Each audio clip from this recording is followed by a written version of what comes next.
আমি দেবমিতা চলে এসেছি বং রান্নাঘরে একটা নতুন রেসিপির ভিডিও নিয়ে।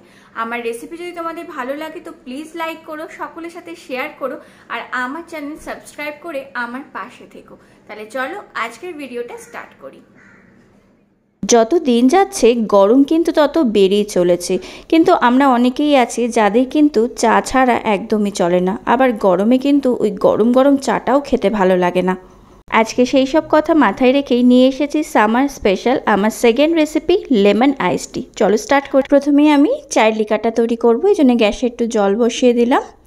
জলটা ভালো করে ফুটে উঠেছে, এবার চায়ের পাতাগুলো দিয়ে দিলাম। এবার একটু কিছু সময় ধরে ফুটিয়ে নেব। খুব বেশি কিন্তু ফোটাবে না, তাহলে তিতো হয়ে যাবে। একটু ফুটে ওঠার পর আমি এর মধ্যে দিয়ে দিচ্ছি কিছু মৌরি। মৌরিটা দিয়েও আরও 1 মিনিটের মতো ফুটিয়ে নেওয়ার পর আমি গ্যাসটাকে অফ করে দেব। গ্যাসটা অফ করে নিয়েছি, এবার চাটা ছেঁকে নেব। এবার চাটা আমি ছেঁকে নিচ্ছি।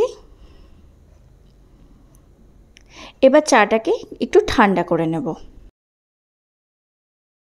চাটা দেখো ঠান্ডা হয়ে গেছে। এবার আমি এর মধ্যে দিয়ে দিচ্ছি লেবুর রস।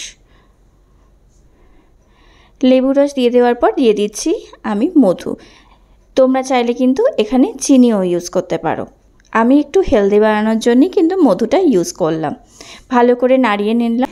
এবার একটা গ্লাস নিয়ে নিলাম, গ্লাসে দিয়ে দিচ্ছি বেশ কিছুটা পরিমাণের বরফ।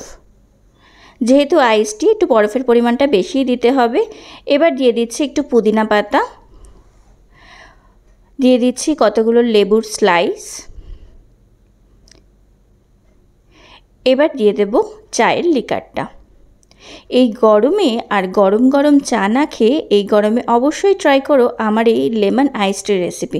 তাহলে কিন্তু চায়ের নেশাটাও যেমন পূর্ণ হবে, তেমনি গরমে কিছুটা আরামও পাবে। তাহলে আমার রেসিপি যদি তোমাদের ভালো লেগে থাকে তো অবশ্যই লাইক করো, সকলের সঙ্গে শেয়ার করো, আর সাবস্ক্রাইব করো বং রান্নাঘরকে এই ধরনের ভালো ভালো রেসিপি পাওয়ার জন্যে। আজকের মতো এই পর্যন্তই, আবার হাজির হয়ে যাব নতুন একটা রেসিপি নিয়ে। ততক্ষণের জন্যে টাটা।